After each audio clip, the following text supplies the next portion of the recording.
Bonjour à tous, j'espère que vous allez bien, bienvenue dans ce subreddit à My The Soul qu'on peut traduire en français, mais attends, mais c'est moi le connard, où je vous raconte des histoires et à la fin c'est vous qui jugez qui est le connard. Aujourd'hui nous suivons l'histoire de Lucas qui nous raconte qu'il est sorti pendant un an avec une youtubeuse appelée Emily. Il nous raconte qu'Emily était tellement investie dans sa chaîne YouTube qu'il se sentait constamment négligé et qu'il avait l'impression de ne pas être sa priorité. Ils ont donc finalement rompu. 3 mois plus tard, Lucas nous raconte qu'il a commencé à recevoir plein de messages le conseillant d'aller faire un tour sur la chaîne YouTube d'Emily. Ah oui, ça sent pas bon ça, hein.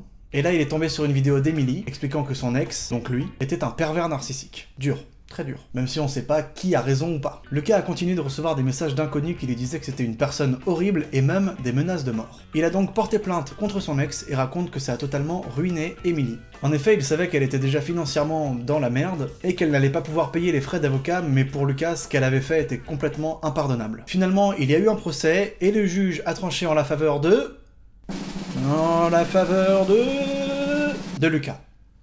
Et comme aux États-Unis les procédures judiciaires sont publiques, il raconte que dès qu'il voit un commentaire qui va à son encontre sur la chaîne YouTube d'Emily, il envoie un lien directement sur la vidéo montrant qu'il a gagné le procès. Suite à ça, Lucas raconte que l'audience d'Emily a complètement chuté et qu'elle lui reproche encore aujourd'hui d'avoir gâché sa vie. Des amis de Lucas lui reprochent qu'il est allé trop loin et qu'il aurait dû juste s'arrêter là après avoir gagné le procès. Compliqué, très compliqué, je sais pas. Vous en pensez quoi vous ?